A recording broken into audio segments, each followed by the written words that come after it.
Hi, everyone, and welcome to our today's webinar. I am delighted to be joining you today as part of London Climate Action Week for a conversation on a topic that affects every one of us several times a day, whether we realize it or not: the food choices we make.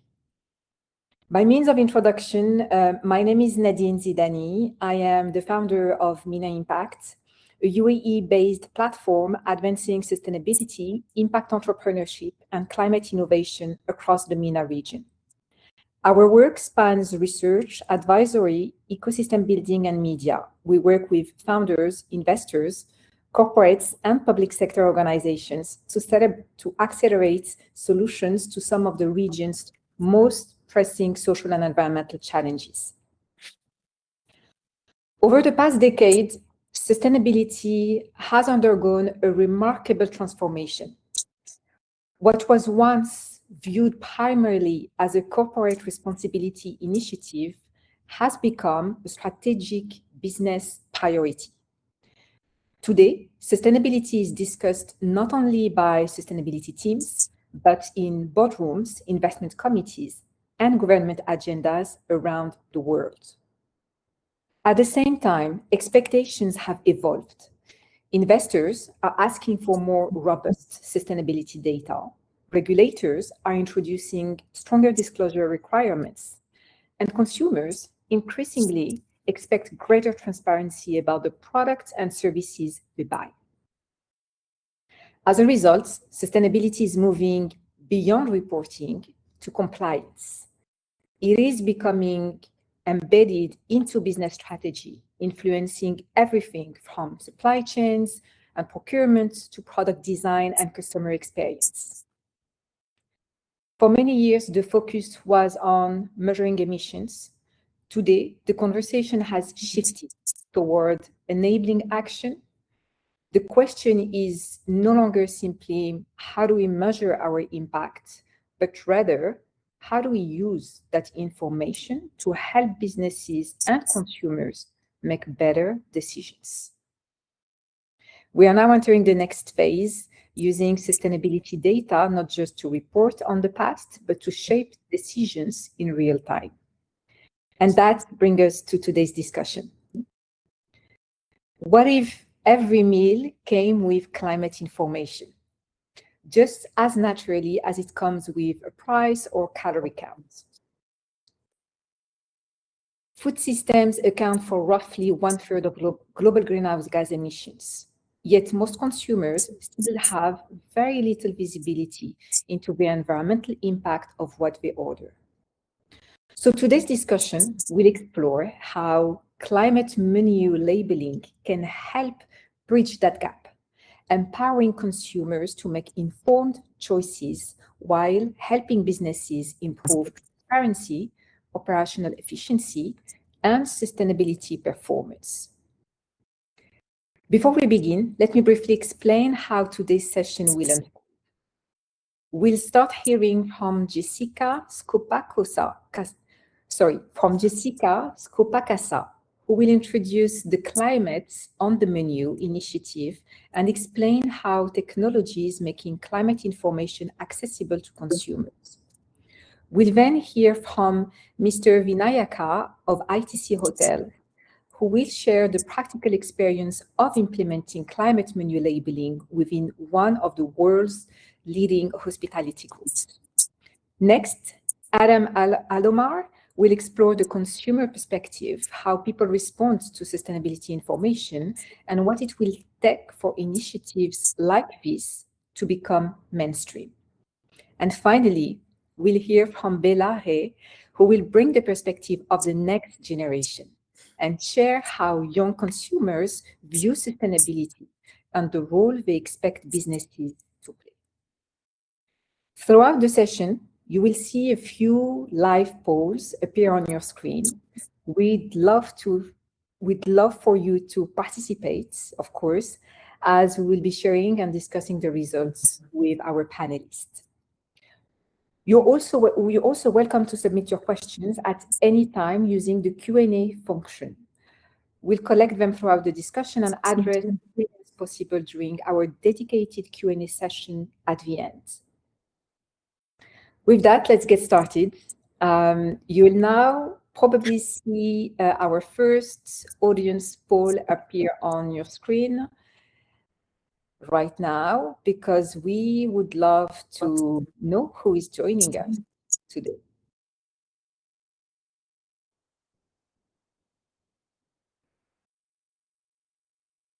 Let's just give us a few seconds to make it happen. Yeah, basically there's you will see a pulse functionality on the left-hand side, and there's questions already there. So you can start basically the post.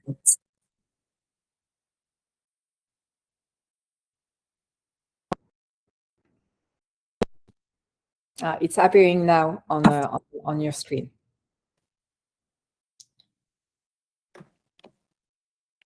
I'll just give you a few more seconds to make sure that it appears as well on yours.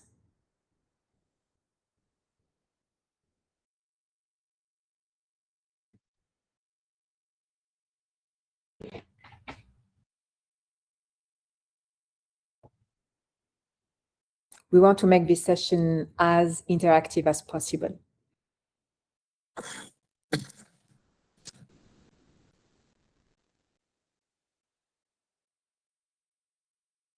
We can check the results, Neha. Awesome. So I can see the results appearing on my screen. So we have definitely a high number of people in sustainability and ESG, which is amazing. And right after, not surprising, people from hospitality and food services. And after that, startup and entrepreneurs and students. How amazing is that? So we have a very diverse audience that shows clearly that everyone is interested into learning more information about climate labeling and how it can support more effective sustainability behaviors. Thank you so much for joining us and for participating to the poll. So now let's move on to our first section of this webinar. Our first guest speaker is Jessica Skopakasa. She's the co-founder and chief marketing officer of Gaea, a UAE-based climate tech company pioneering AI-driven ESG and carbon management solutions. Gaea supports listed companies and international brands across multiple regions, helping them transform from a cost center and compliance burden into a driver of growth and resilience. Jessica has a short presentation. So Jessica, over to you. Thank you so much, Nadine. Good morning, good afternoon, everyone. At an in-person event, I would have probably kicked this off asking how many of you have ever looked at the calorie count on a menu before ordering, but I guess quite a few. I would say that 10 or 15 years ago, that information simply wasn't really available, right? While today, it is completely normal. So we expect to know how the food is impacting our health, but there's a missing piece. Our health directly depends and relies upon the health of the planet on which we live, the so-called ecosystem services. And yet, when we sit down at a restaurant, we can usually, yes, see calories, maybe nutrition information, allergens for sure, but we have very little visibility into something that many consumers today increasingly care about, which is the environmental impact of what they're eating. And that is really where this journey started for us at Gaea. So we asked ourselves a simple question, which is, if people can understand the impact of food on their bodies, can we also help them understand the impact of food on the planet? And this is really not to tell people what to eat, what not to eat, not to remove choices, but simply to provide information to consumers, because we really believe that better information usually leads to better decisions. So I want to focus just for a second on the word information. When let's say the carbon footprint of a dish definitely is a very important information, right? When, however, people hear something like this dish emits 2.4 kilograms of CO2, most consumers won't know what that information is. They wouldn't know what to do with that information for sure. Like, is it good? Is it bad? Is it a lot? Compared to what? So this is why we decided a completely different approach to the problem. And instead of focusing basically on the number, we focused on what that number truly means. So we decided basically to translate the carbon footprint of a dish into a climate pathway and how it aligns with the climate pathway, so that we can say, for example, this dish aligns with a 1.5 degree future. Now, we also help explain what a 1.5 degree aligned dish means from an environmental footprint perspective. That is, it allows, for example, to limit global warming to 1.5 degrees, making it possibly one of the most climate-friendly choices on the menu.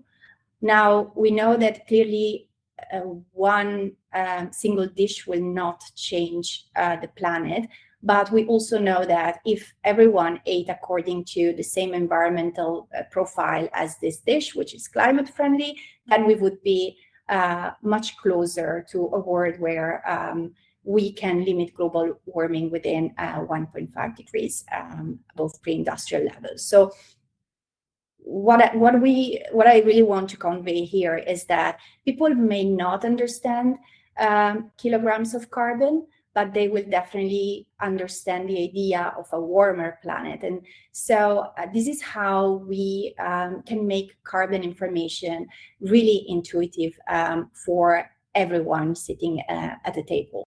Now, behind this simplicity sits a lot of science. So I want just to spend a minute to help you understand how we arrived to this methodology and how we basically help develop this system. So we basically assess every dish from farm to fork. So we look at the complete value chain from ingredients, the sourcing, the various transportation, the cooking time, the energy that is being consumed, the operational waste, and the methodology follows completely the product carbon footprint principles, and it has also been third-party and independently verified against the ISO 14067 standards. Then we benchmark basically products against the IPCC shared socio-economic pathways, or SSPs, which are basically different future climate scenarios. Then this assessment is also anchored importantly to the global 1.5 degree carbon budget, and then it is contextualized for food systems specifically. We then normalize basically the impacts per 100 grams of food, which allows us basically to compare dishes in a fairly way across various categories, because we don't want just to look at climate in isolation. We know, especially when it comes to food, that nutrition is absolutely relevant.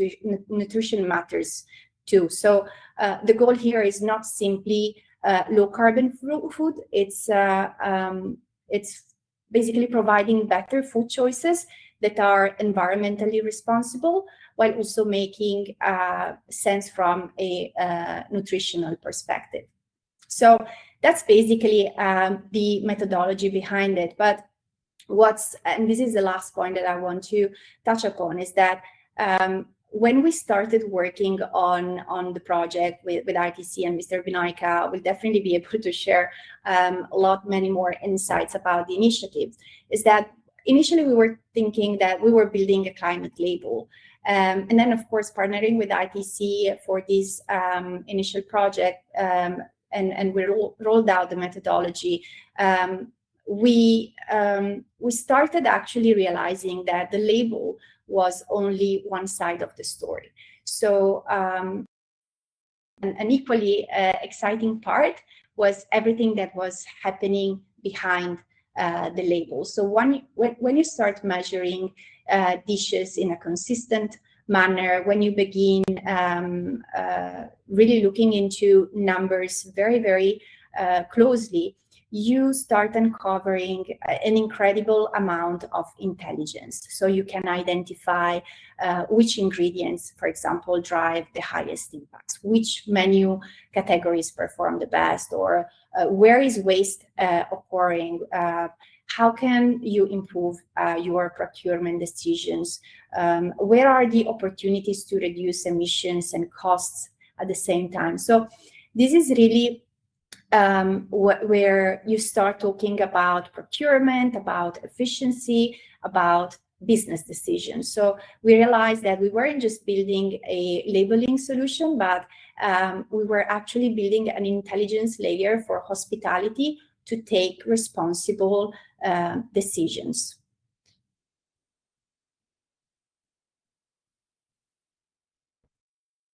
Amazing. Thank you so much, Jessica. Very insightful. And we realized that there is a very robust methodology behind the label, and very interesting explanation. I just have a question for you.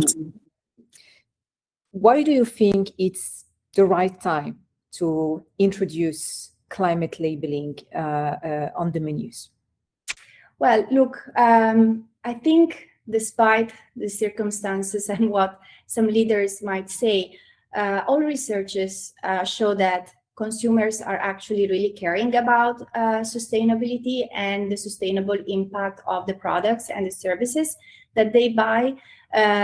And research also shows that consumers are more and more inclined to pay for a premium when they purchase products that are clearly and labeled against some sustainability initiatives. So we see that there is a growing demand, but also an expectation from consumers to access data in a transparent way about the impact of the products and the services that they purchase.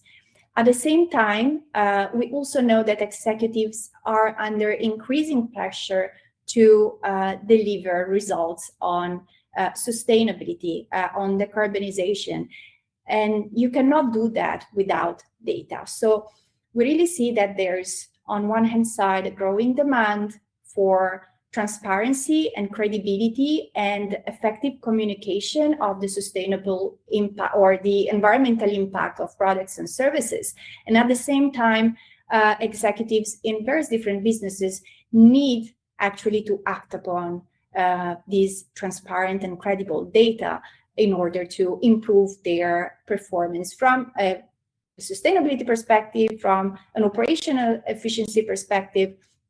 So these two really are meeting now at a moment where technology, artificial intelligence are really enabling us to look into data in a more extensive fashion. We can really, collect data much faster. We can analyze it better, and we can provide it needed output for decision making, be it at the table at a restaurant or within a boardroom, to really drive conscious and responsible decision making. So I think this is the right time, and we have all the tools we need to make that happen. I agree, and it's a very pragmatic and actionable thing to be done, especially in the hospitality industry. Thank you so much, Jessica. I think we have a very natural transition to our next guest speaker, By the way, in the meantime, if you have any questions, please, you have the Q&A. So please feel free to add, in the chat your question. We'll be very happy to answer them at the end of the conversation.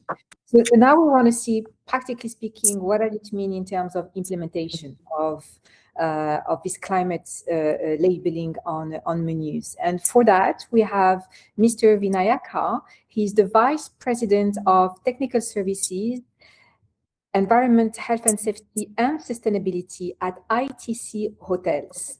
With nearly 40 years of experience in luxury hospitality, he has led pioneering initiatives in sustainability, energy efficiency, water stewardship, waste management, and net zero strategies. Welcome, Mr. Vinayaka. It's a pleasure to have you with us today. And I want. Please go ahead.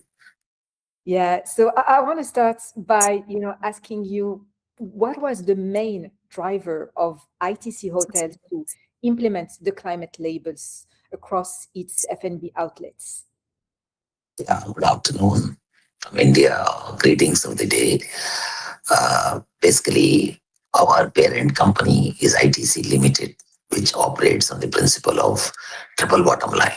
That is economic, environmental, and social progress.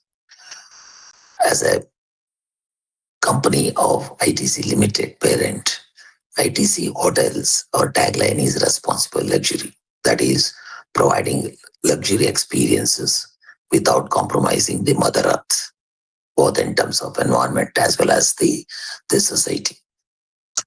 So with this belief, which we are operating in last more than 2 decades, various elements were taken into consideration.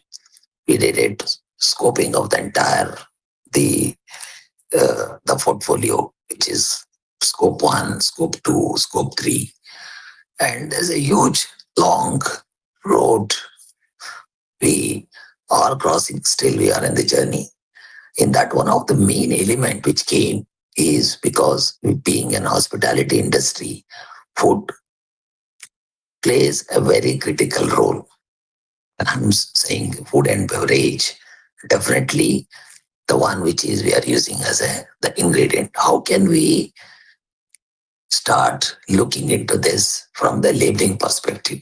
That is the thought which came, because we are today, most of our hotels, almost 23 our hotels are LEED Platinum certified. There are LEED Zero Carbon and LEED Zero Water certified properties, almost 10 to 12 hotels of that nature, which primarily concentrates on scope 1 and scope 2. So when you are checking on how we can influence the scope 3, reduce that particular aspects, F&B came into a major role. Then we did some research of what hospitality as an industry we are doing, or globally. Apart from the few QSR restaurants, there are very, very limited data which actually emphasizes on the carbon labeling or climate labeling of the F&B items. We thought this is a very good opportunity to do some research, do some pilots, and roll out at an entrepreneur level and an enterprise level. Was the thought. With that, then definitely we started doing a pilot, a small one restaurant in one of our hotels. But it was so complicated. Then we thought, can we do it? Then definitely with the partners like the one what we have now taking help and the assurance, we succeeded as one pilot, and we are planning to now roll out to the other all our F&B outlets. That is how the journey started, and it's a long journey. Still, we have initiated, and definitely we are a lot of ways or a lot of areas which still we need to cover. Thank you. Fantastic. Thanks for sharing that. And it's amazing to see how everything is linked to the purpose of ITC at the end of the day, and not compromising luxury nor your environmental and social impact, and how it's pushes the group to search for innovative approaches and test and learn. I absolutely love that. So you're still in the pilot phase, as you said, but I'd like to know what were some of the key challenges and learnings that you had so far?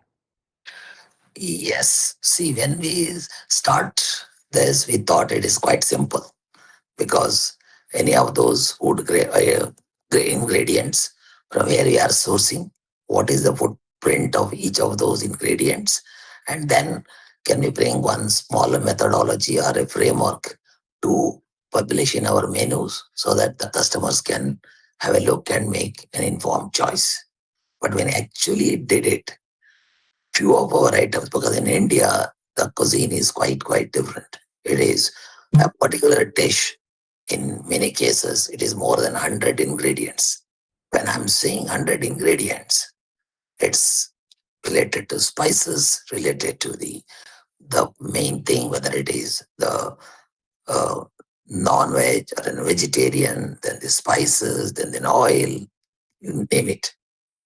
And also in an hospitality industries, these menu items, how much quantity they are putting, it is a trade secrets. It is also getting that thing, how much is the quantity of each of those ingredients goes in a particular dish is also a big challenge. One is number of items. Second is sourcing, from where I am sourcing. Because India is a huge country. Each state is a different. Each state sources these items from a different service partners.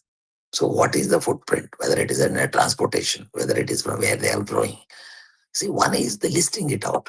Other one is bringing everything to a science-based, which is party assured we can have, because anything we publish in a public domain, it has to have a backup of an assurance.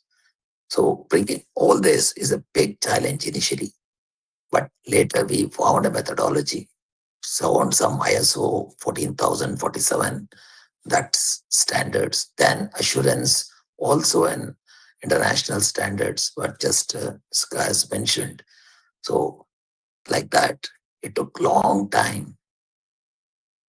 It out initially source, whether it is an authentic, whatever the data we are publishing and putting it up, how we can make sure that it is assured, authentic, and also at the end of the day, it is a trust.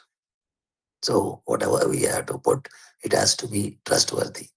So these are the various challenges we faced. But now let me tell you, it is quite simplified. From the consumer perspective, he only sees a particular number which he can relate, whether it is a labeling, whether it is a particular dish, this is the carbon footprint, he can make an informed choice.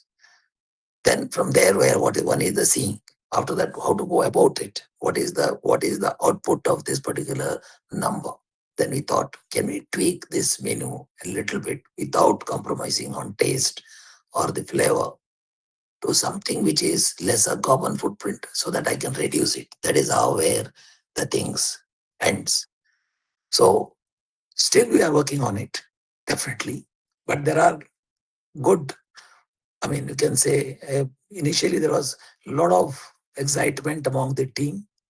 And yes, to start with, when they saw this entire thing, it was a huge mammoth task. But later when they simplified, sensitized, then involved the entire team, then it was an excitement. And finally, when we did a pilot, it was quite a success. That much I can say. Thank you. Yeah. Amazing, and thanks for showing us that behind this simplified label that you want to show to consumers and clients, there's actually a lot of work behind it in terms of data and assurance to make sure that whatever you present is accurate. And the cultural aspect, thanks for that. As you said, you're based in India, so I think it's a very interesting element also to factor in this type of projects. It's same project in Europe or India or somewhere else will have, of course, different challenges. What do you hope or aim to achieve through this initiative? Yeah, thank you. It's a very critical and important question, because what is it after doing all this, what I'm going to achieve, how I'm going to improve it, and where I had to go further. That's what briefly what I was mentioning in earlier my answer. Once we do it, first a particular restaurant, which we did. Now taking that into all the restaurants because we are a chain of hotels. How we can do multiply as a company level. Then can we take into the different cuisines? It may be a continental, even Indian, it may be, a Asian, like that. How we can take it to the different cuisines. That is the third. Fourth, after doing all this, how I can tweak the menu so that my carbon footprint of each of these dish per serving portions is reduced. Then we can say that, okay, this was this without quality and the rest of the variables have reduced this, and how I can progressively make it, say, a minimum carbon footprint. So this becomes a story by itself, a case study by itself, which you wanted to do. And maybe in next 1 year, maximum, maybe a 2 year it may take, because different restaurant, different cuisines, different locations, and improvising the carbon footprint on each of these is a mammoth task which you would like to embark. Yeah.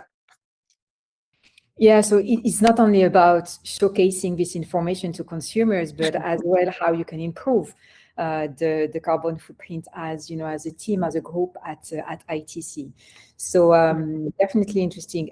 What advice would you give to hotels and food service businesses that might be considering climate labeling as part of their sustainability journey, just like yourself?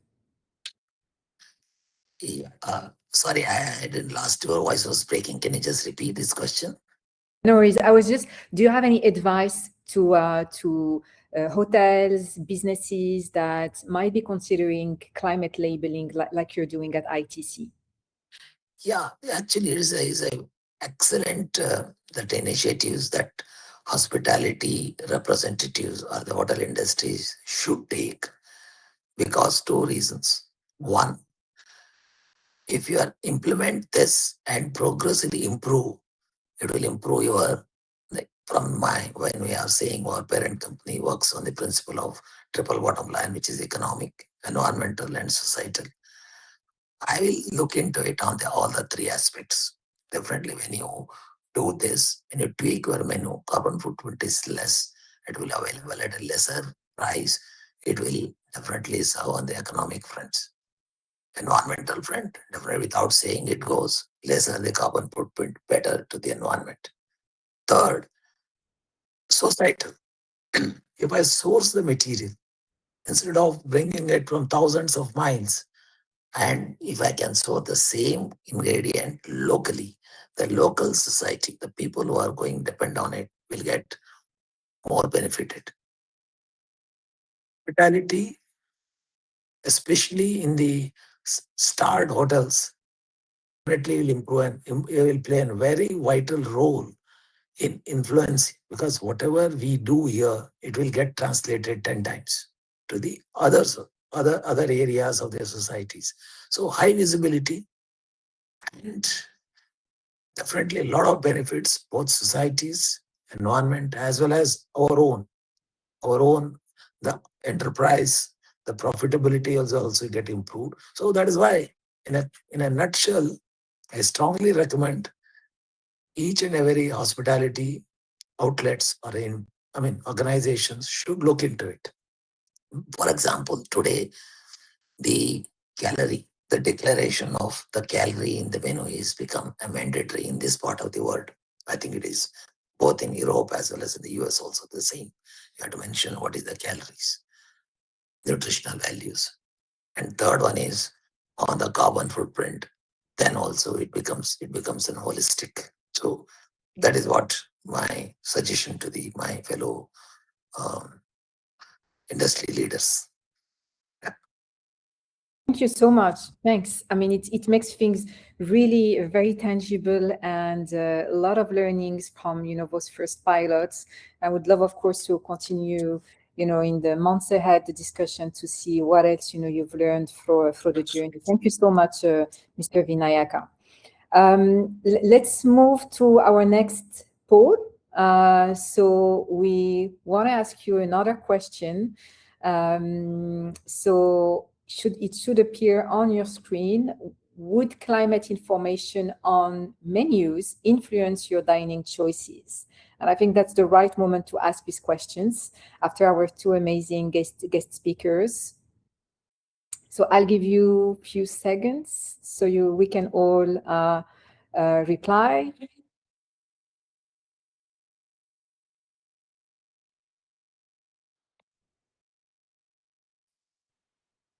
Maybe we can see the answers, Neha. Awesome. So 60% said yes, significantly. So that's a huge outcome after just half an hour of conversation. Next, 26% said sometimes, and 13% rarely. So we have a strong, let's say, a strong yes buy-in for now. So let's see, maybe we should ask again the question at the end to see if we changed your mind. And that's a good segue actually to our next guest speaker.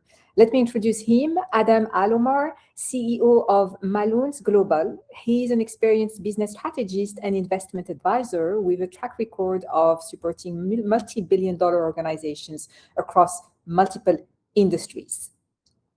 So Adam, welcome. Thank you. Glad to be with you. Thanks a lot. So, I mean, we just had a poll, so interesting to talk now about consumers and, the fact that they are increasingly exposed to sustainability claims in a good or in a bad way, let's say. So I want to ask you what kind of environmental information actually resonates with them and what tends to get ignored nowadays? First of all, I would like to come back to previous speaker. He said very important 2 points. One of them, sustainability is not becoming an option only, it's becoming a strategic direction. It's part of your growth strategy as a business, and it reflects in your profitability, in your bottom line. Now, why? Because the mood and the behavior of customers now, consumers in F&B industry, not only in hospitality, start to carry the concern about environment. This is not only a political concern, it's an environmental, and it's for the coming generation concern. Now, coming back to your question, creating the awareness between your target customers, it's very important to go through the changing the culture or the habits, because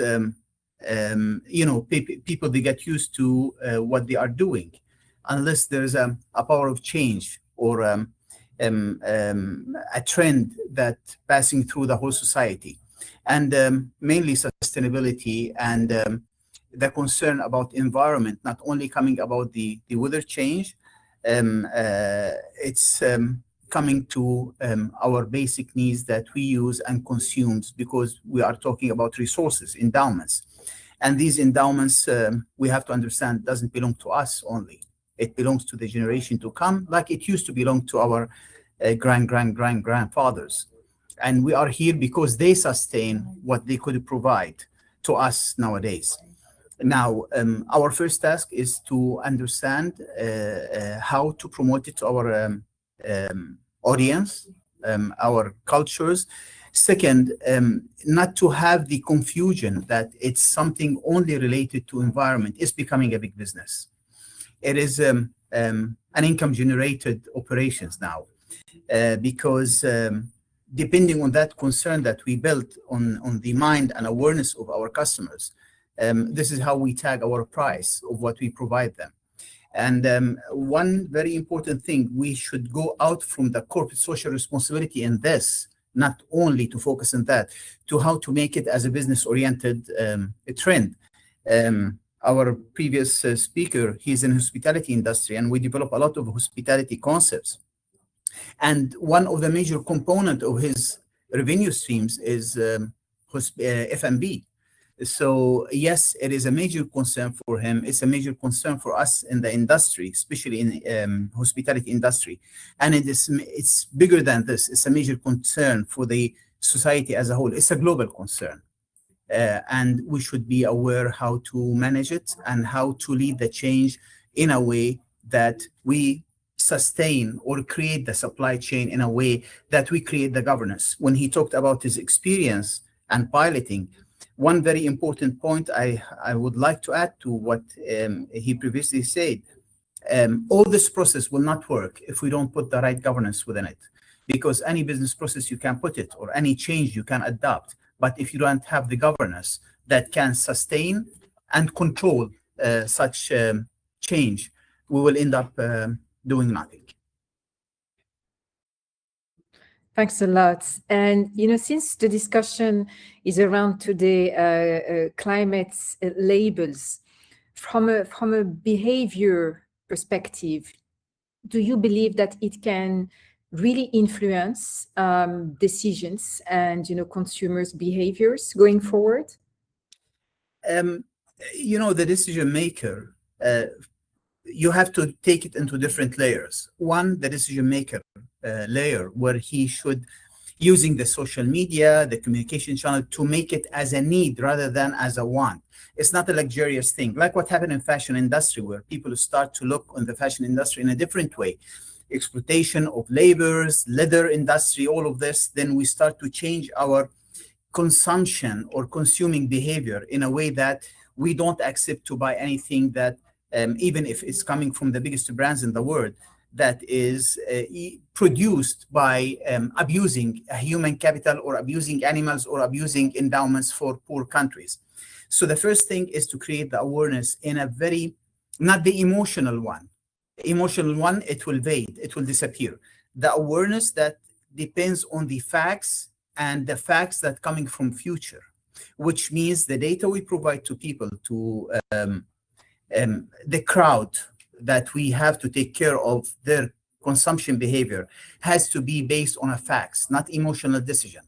And these facts come from exploring and projecting the future and how it should be if we continue in the ignoring the fact that we are over consuming this planet that we are in, and show them the need that we have to take care, and we have to look more into this. This is from consumer side, and from producer side or supplier side, they have to create the right governance and business process that whatever they produce should be sustainability should be a main parameter or factor for their output.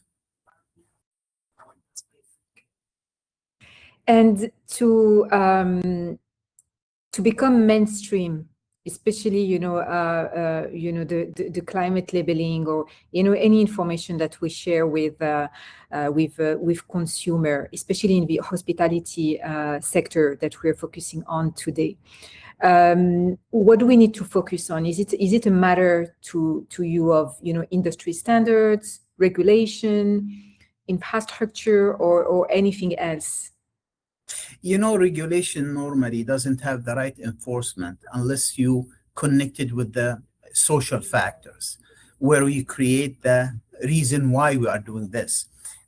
For example, if I read a menu and I see the footprint is less or more, I will not understand it. So the first thing before labeling, you have to educate the crowd why this is important. And this comes on different layers, from the decision maker to companies to activists in this sector like you. And after that, once they have the understanding of what's going on, they will start to create the concern and look, this product is made how, and what is the effect on our planet. So it has to come into different levels, from the decision maker until the producer, until the hotel itself. Because the hotel, when they brand themselves that they are environment cautious and sustainability or ESG oriented, this can be a big value added for their business, and it will reflect big time in their bottom lines. Yeah, and as you mentioned, several times, education is and awareness is the very first step and extremely important indeed. Last question, Adam.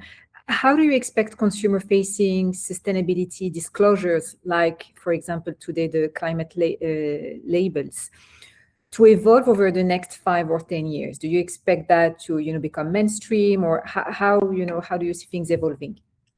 I will not be emotional to answer this. I'll be more practical, because we cannot ignore it's becoming a big industry.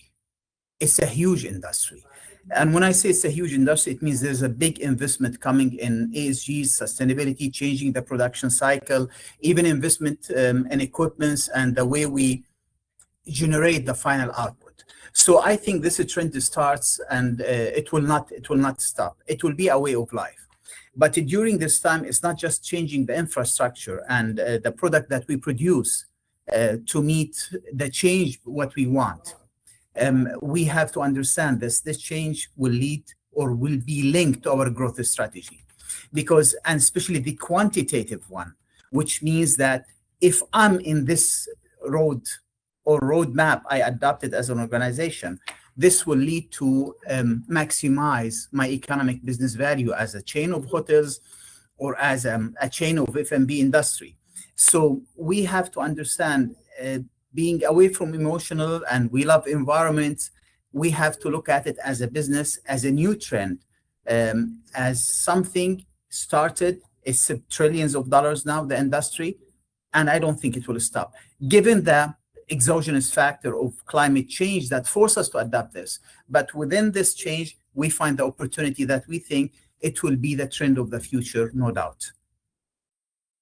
Fantastic. And I like the very pragmatic approach and the business side of it, which is extremely important. We want to sustain it. Otherwise, this is the investment people. Yeah. But I fully agree with you. Thank you so much, Adam. Thanks. It was very insightful. So now let's move to our next poll and last one. It's going to again appear as usual on your screen. So the question is, which statement best describes you?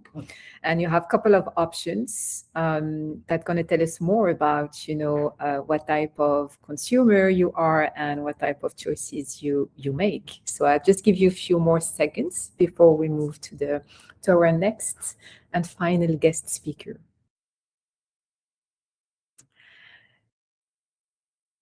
I guess we can check the results. Fantastic. So number one, I would consider it.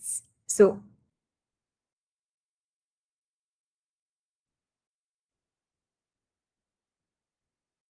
consider it if the information was easy to understand,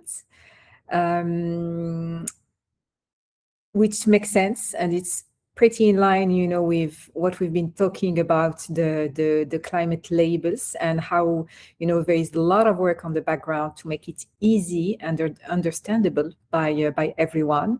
And then right after, I actively consider environmental impact when making choices.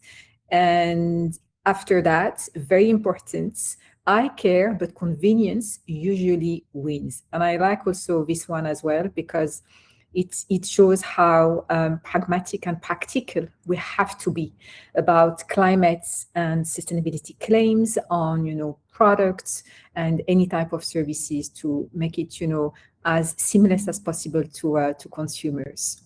Now let's move to our next and last guest speaker, to bring an important perspective that is often missing from sustainability discussions, the voice of the next generation. My guest is Bella Ray. She's a young sustainability advocate, podcaster, and nature enthusiast based in Dubai. She is the creator and host of the Green News podcast, where she interviews conservationists, scientists, educators, and change makers from around the world to inspire young people to engage with environmental issues. She's also the lead for the Outstanding Futures Council and Nature Wave's first wave maker. Fantastic to have you with us, Bella. Welcome. Thank you so much. That was such a nice introduction as well. Thank you. So you've heard the discussion so far, and I want to ask you, as a young consumer and representing, the younger generation, what stood out most to you, and what would climate labels influence your own food choices? Yeah, so I think the biggest thing that stood out to me, not only here but everywhere, is the fact that there's so much information but such a big lack of visibility. A lot of us never actually get to thinking about the environment because it's not accessibly in front of us. We've all heard about AI and data and these amazing systems, but when does that actually reach people? A lot of people aren't going to be ordering bread at a restaurant and open 6 tabs being like, oh, which one has the least carbon mileage? That's not going to happen. But if it was there a bit more, I think it would stand out. And that's the biggest thing I've noticed, just not there. It's kind of non-existent right now. Yeah. Yeah, and making it easy and accessible to everyone, whether, and not only people, with a background in, of course, in sustainability and environments like yourself. You. What would make climate information engaging rather than, overwhelming for younger audiences? So I think the world is moving really fast, and so are everyone's brains. There's enough information flying at us already from every single direction. There are websites, posts, like long messages on food labels that people don't really have the time or the bandwidth to be reading. And I think the biggest thing for my generation is keeping it simple. If you see me or my friends at a restaurant, we'll go in and we're looking at it really fast, glazing over, looking at what we want, then looking at the ingredients, and then we're done. We know what we're getting. But there is no actual point in time where there's a very visible, oh, this has a lower or higher carbon impact. If it was there, people would think about it. And I think the biggest thing to keep it most engaging is, just keep it as simple as possible. No one wants to read a sustainability report before opening lunch. My generation or older alike, that's not something someone's going to do. But if it's visual, quick, and really easy to understand, a lot of people will not only use it, but think about it and care about it. The best kind of information is the one that helps you make a decision in 5 seconds and not 5 minutes, I think. Seconds and not 5 minutes. I like that. Something we should remember, all of us. And if you could give one piece of advice to restaurants, brands, trying to engage with your generation, what would it be? What do you want them to do? I think the biggest thing is make us care about it. We all know about it. We have these presentations that happen like once every term with a polar bear on this like single block of ice as a mascot in every single one of them. Everyone knows, okay, carbon footprint, global warming, 1.5 degree future. But I think a big issue is that not a lot of people are actually putting their heart into it and caring about it yet. If you put a label or a message that really makes us care, right, touches us in that spot, we'll probably think about it. We're probably going to share it. I know if I saw a message of a little seal that said, if you order this, it'll help me, I'm going to think about it. I'm going to order the more climate-friendly option. So I think making us care is a big part. My favorite quote from David Attenborough is, no one will protect what they don't care about, and no one will care about what they haven't experienced. Make us experience the care, the love, the feeling, and trust me, you'll be getting that. You'll be getting that traction on all of the more carbon-friendly products. Amazing. Make us care about it. Yeah.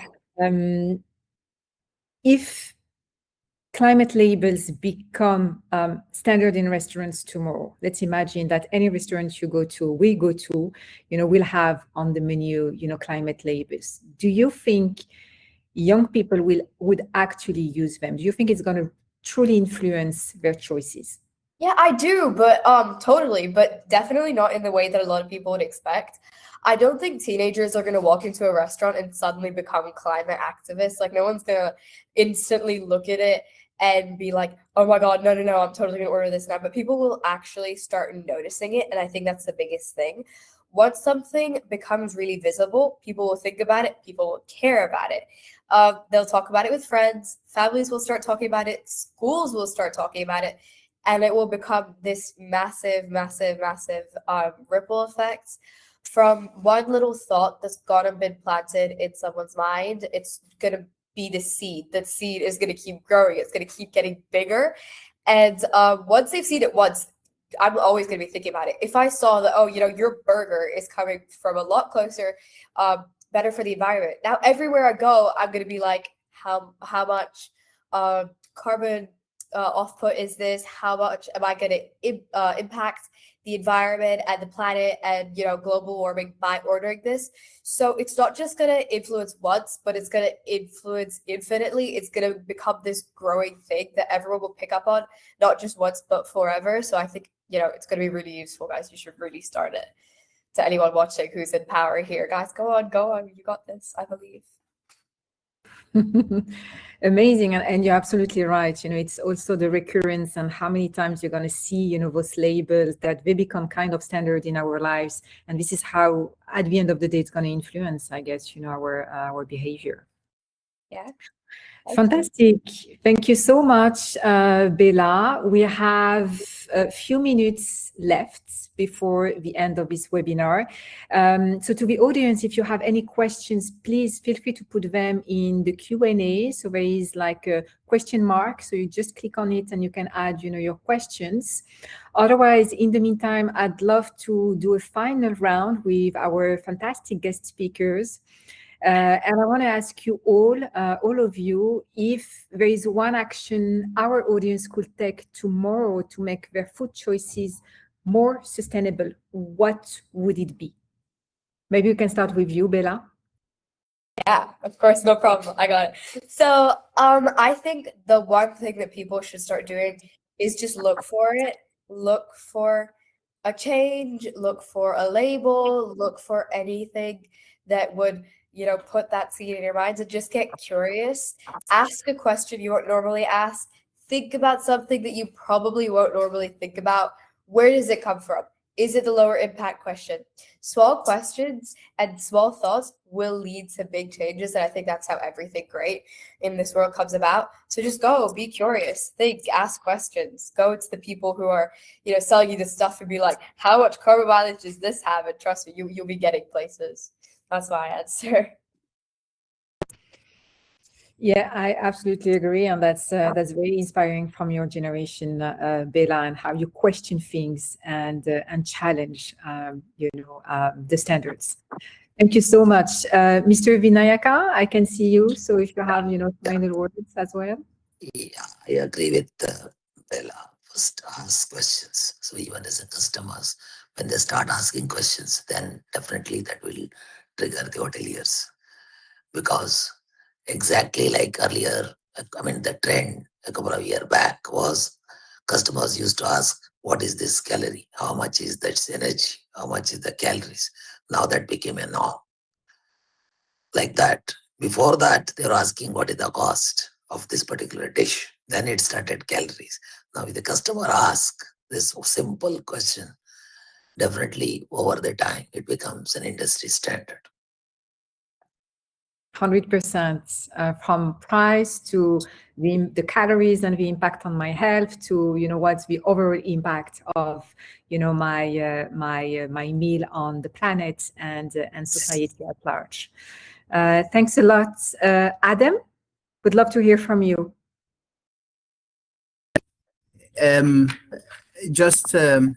I can close with one thing very important. We have to understand that yes, this is a big wave. It's not a small wave. It's a big concern for all generations. And we have to adapt. If we don't adapt, not us will pay the price, the next generation. This is from the, let's say, the social responsibility issue. From the business issue, investment issue, we have to understand This is something started, and it will continue. It will not finish, and we have to adapt to it in our investment, financial decisions, and make it as a trend that stay and invest on it, because what we produce today is not for us now. It's for this generation, and this generation changed their consumption behavior, and they have to have more awareness about the environment. And as the gentleman from hospitality said, the questions raised by customers now is being changed. If we don't have the answer, it means we don't have the demand. And if we don't have the demand, we're going to lose our business. So it's a must. Thank you. Thank you so much, Adam, to bringing this sense of responsibility to into our choices. I'll take just one question because we are running out of time from the Q&A. So Bella, we have a question for you.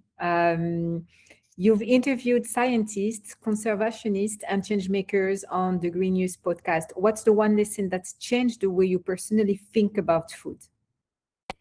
So firstly, I think about food a lot. Okay, I love my food. So it was definitely something that was always on my mind. Getting into sustainability, I wanted to look at every aspect. And I think on my podcast, we interview everyone, every single person from every branch of the big tree that is sustainability. And I think you get a little bit from everyone. So I wouldn't say it's a single lesson.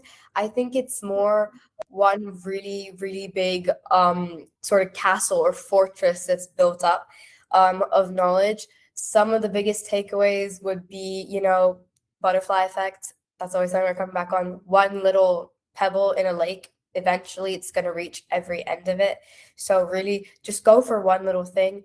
And also, if there's a quote that I got told on the podcast in one of the episodes, and it was 8 billion people have said that them doing something will not make a difference to everyone else. So if 8 billion people did actually make that little bit of difference, then we would have had this massive sort of change by now. So I think the biggest lesson I've learned, do it. Go for it. Don't hold back. Don't be like, oh, it's just me. It's little old me. No, it's big old you. You got this massive opportunity in yourself to make a change. So just don't hold back about it, I think is the biggest thing. Beautiful. We can all make a difference. Thank you so much, Bella. I'll just take one more question from the audience, and maybe for you, Jessica, if you don't mind, as an entrepreneur, does sustainability require big capital structure, and what is the role of governments to support it? Yeah, I think great question. And sometimes this allows us, I think, to focus a little bit on a misconception. Sustainability has often been considered a cost center for organizations. When you actually start looking at the data and you start working with data, you uncover a wealth of opportunities to improve operations, to save costs, to even, apply those premium that Adam was also discussing. This is a massive opportunity for business growth. So yes, it requires, of course, some focus and some dedication and a vision. Starting sometimes might feel challenging, but sustainability is very much a journey. You don't have to start big. You have to just start somewhere. And then as you progress, you will uncover all of the opportunities, to do better, have a positive impact, reduce negative impact, and also improve again internally and improve, your supply chain sustainability and mitigate risks. When we talk about sustainability, we rarely talk about risk, while this is actually a core part of ensuring business continuity. So sustainability is not a cost. It's actually a very effective risk management tool, and this is how businesses should really look at it. Fantastic. Thank you so much, Jessica. So we are at the end of this webinar. Unfortunately, I can't take more questions at this stage, but thank you so much for joining us. I really want to thank all our guest speakers, Jessica Skopakasa from Gaea, Mr. Vinayaka from ITC Group, Adam Alomar from Malun's Global, and Bella Ray, who is the host of the Green News podcast. I think it was a very insightful, diverse conversation, and we see that from one concept that is climate labels on menu. We have multiple different stakeholders and actors that have a role to play into that, and that it's much more complex and intertwined than we really think about. But it's definitely, the more we simplify the information that we give to consumers, the more we can expect them to take action and change their behavior. So I think we had a fantastic conversation. I really want to thank you so much for joining us today, and hope you enjoy London Climate Week, London Climate Action Week, if you're present there or online like us. And I wish you all a very good rest of your day. Thank you so much. Thank you, everyone. Thank you. Thank you. Thank you. Thank you. Thank you. Bye-bye.